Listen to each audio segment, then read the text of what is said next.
अस्सलाम वालेकुम मेरे अजीज़ो क़ारिब। क्या मैं मुखिल हो सकता हूं?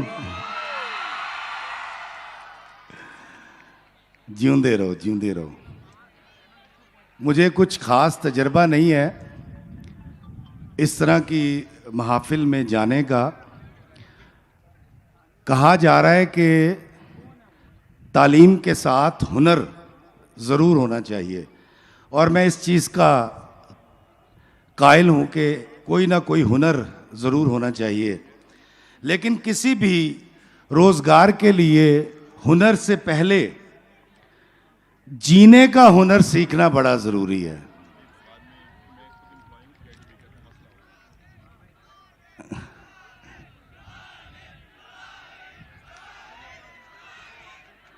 अगर हम जीना सीख लें तो कमाना बड़ा आसान हो जाता है। बाबा जी इशफाक साहब फरमाया करते थे, ये जो यूनिवर्सिटीज़ हमें डिग्रियां देती हैं, ये तो उन पैसों की रसीदें होती हैं जो हमारे वालिदैन ने यूनिवर्सिटी को दी होती हैं। इल्म किसी और चीज़ का नाम है, जीना कुछ और है। ये यूनिवर्सिटी के 4 से 5 साल ऐसे गुजर जाएंगे, लेकिन याद रखिएगा कि जो इस वक्त सूरज की तमाज़त है ये ज़रा कम है, लेकिन यहाँ से उठकर अगर हम किसी एयर कंडीशन कमरे में चले जाएं और फिर उससे बाहर निकलें तो हमें समझ आएगा कि सूरज में तमाज़त है। यूनिवर्सिटी या अमली ज़िंदगी भी ऐसे ही होती है कि आप एक एयर कंडीशन रूम में बैठे होते हैं, लेकिन डिग्री लेकर जब आप बाहर जाते हैं तो नो वैकेंसी के बोर्ड्स नज़र आते हैं। फिर आप परेशान हो जाते हैं, फिर आप सोचते हैं यार कितों कमाइए की करिए। माँ प्यो कहते ने पुत्र कमा के लिया, तेरे ते 50 लाख रुपया लाया है, बच्चा कहता मैं कितों लैके आवां। तो पंजाब गवर्नमेंट ने ये बड़ा अच्छा स्टेप लिया कि अपनी डिग्री के साथ हुनर ज़रूर सीखें। लेकिन अगर आपने जीना सीख लिया, जीने का हुनर सीख लिया, तो आपके लिए कमाना चंदा मुश्किल नहीं रहेगा। और जीना सीखना तो बड़ा आसान है।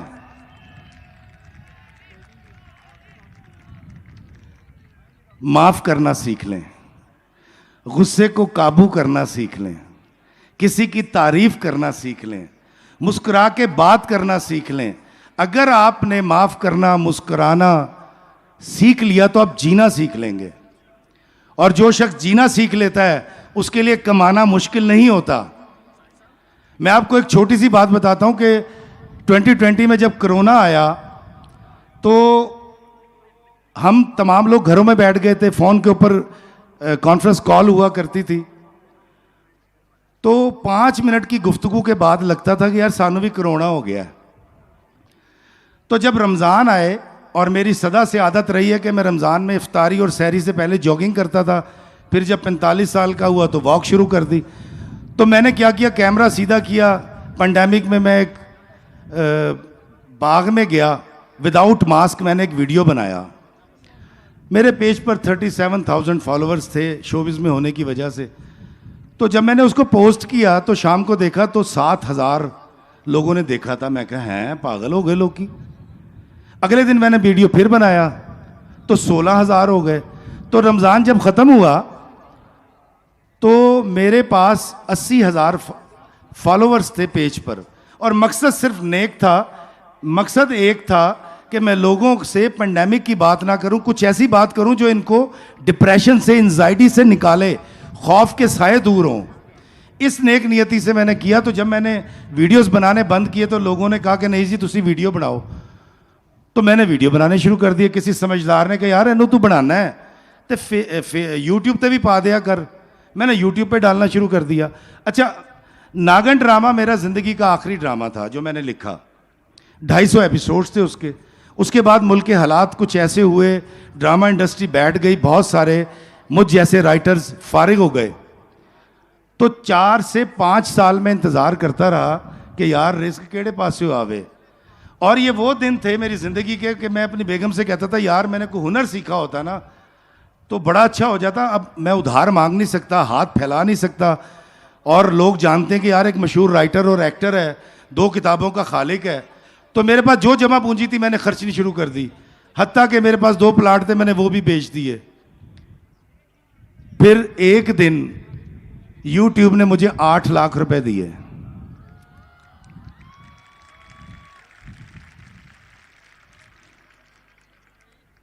मुझे पता चला कि नहीं, मेरे पास स्किल थी, क्योंकि मैं एडिटिंग कर सकता था, मैं उस पर वॉइस ओवर कर सकता था, मैं वीडियोग्राफी कर सकता था। तो मेरी फील्ड मेरे काम आ गई। पहले मैं एक्टिंग करता था, ड्रामा लिखता था, अब मैं वीलॉग्स बनाता हूँ। और जितने पैसे मैंने आपको बताए, इससे दुगने पैसे मैं हर महीने कमाता हूँ। एक स्किल मेरे काम आ गई।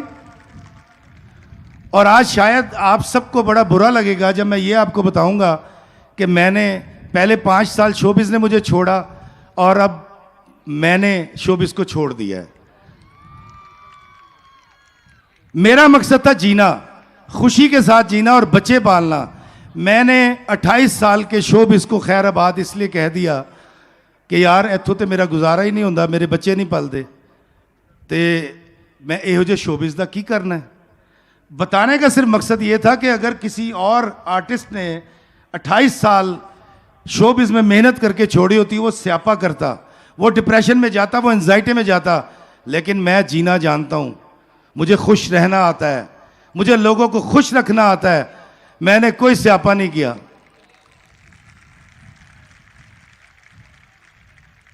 ये जो वीडियोस आप देखते हैं मेरे, ये मुझे पैसे देते हैं। मुझे किसी के आगे ऐसे नहीं करना पड़ता, बल्कि मैं खुद भी खाता हूँ और अल्लाह के कई बंदों की मदद भी करता हूँ। तो ये किस्सा सुनाने का सिर्फ मकसद ये था, लुबे लुबाब ये था कि अगर मेरे पास ये स्किल्स एडिटिंग की, थंबनेल बनाने की या वॉइस ओवर की ना होती तो मैं क्या करता? यकीनन डिप्रेशन का शिकार होता। और वैसे भी याद रखिएगा, जिस अल्लाह ने 25-26 साल की उम्र तक आपका 1 रुपया नहीं लगने दिया आपकी ज़ात पर, आपके माँ बाप को आपके लिए ज़रिया बनाया, उसने आगे आप तमाम के लिए स्क्रिप्ट्स रखे हुए हैं, आपके लिए रिज़्क रखा हुआ है, आपके लिए इज्जत रखी हुई है। कीजिएगा बस इतना कि कोई स्किल सीखिएगा और उस पर काम कीजिएगा, लेकिन कभी भी ज़िंदगी में टाइम फ्रेम मत बनाइएगा। वो जो अभी इन्होंने बात की लक वाली, वो मछली का शिकार है ज़िंदगी। जाओ तो 6 मछलियां लग जान तो सारा दिन एक भी ना लगे। तो इसलिए घबराइएगा नहीं, खुश रहिएगा। जाने से पहले इजाज़त चाहूँगा, तो मुझे फरमाइश आई थी, तो मैंने कहा वो मैं आपको सुना दूँ, जिसको आपने बड़ी इज्जत बख्शी। वो ये है कि किसी बशर में 1000 खामी, अगर जो देखो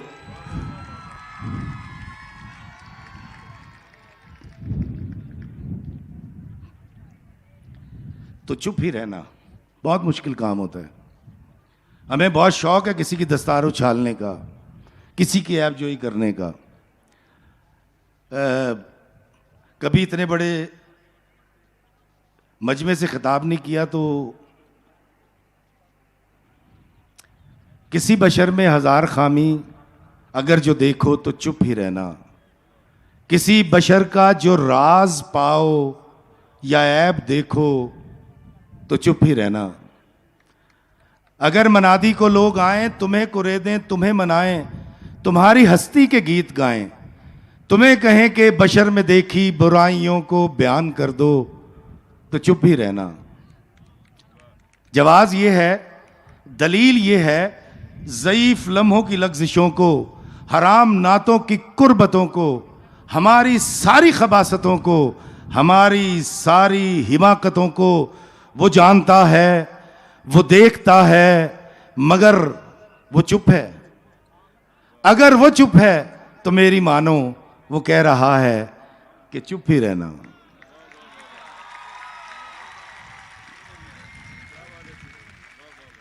एक छोटी सी बात करके इजाजत चाहूंगा। एक बहन भाई एक समंदर के किनारे खेल रहे थे और सिपियां चुन रहे थे। दोनों जब थक गए तो वापस घर जाने लगे, तो बहन ने भाई से कहा, भाई मुझे चॉकलेट खानी है। तो भाई दुकानदार के पास गया, उसको कहता कि मुझे चॉकलेट दे दो, मेरी बहन ने खानी है। उसने कहा पैसे? उन्होंने कहा जी पैसे तो नहीं है, ऐ सिपियाँ गया ने। उसने सिपियाँ उठा के उसके काउंटर पे रखी। वो ज़रा कोई बाबा आदमी था, उसने 10-15 उसमें से निकाली, बाकी वापस की और चॉकलेट दे दी। दोनों ने खाई, खा के मजे से चले गए। साथ वाले दुकानदार ने कहा कि तुम्हारा दिमाग खराब है, भला सिपियों की भी चॉकलेट आती है? तो उसने कहा हाँ मैं जानता हूं कि सिपियों की चॉकलेट नहीं आती, लेकिन जब यही बात ये बच्चा बड़ा होके जान पाएगा कि सिपियों की चॉकलेट नहीं आती, तो इसका गुडनेस पे और सिला रहमी पे यकीन हो जाएगा।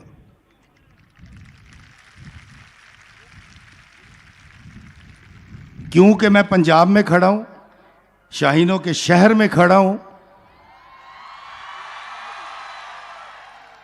ते साडे वड्डियां दा पंजाबियों दा वतीरा रहा है ਇਹ सारी हयाती चॉकलेट दे बदले, सिपियां दे बदले चॉकलेट वंडते रहे ने। बांटना सीखिएगा। वो जो परिजार ने मुझे डायलॉग कहा था, मैं आपको कह रहा हूं कि कमाने का पहला असूल है खर्च करना। खर्च करना सीख लीजिए, माफ करना सीख लीजिए, वहां से माफी मिल जाएगी। अल्लाह के बंदों में बांटना सीख लीजिए, वहां से गनी कर देगा। मोहब्बत बांटेंगे, मोहब्बत मिलेगी। मेरा एक शेर है, वो सुना के इजाजत चाहूंगा कि गौस कुतुब अब्दाल कलंदर कह गए नानक राम। गौस कुतुब अब्दाल कलंदर कह गए नानक राम, बीज बबूल के बोने वाला खाए कहां से आम। अगर आप लोगों ने आम खाने का इरादा कर रखा है तो आम के बीज बोइएगा। अगर बबूल के कांटे बोएंगे तो वही खाने पड़ेंगे। अल्लाह हमें आसानियाँ अता फरमाए और आसानियाँ तकसीम करने का शर्फ अता फरमाए। आमीन। अस्सलामु अलैकुम व रहमतुल्लाहि व बरकातुहू।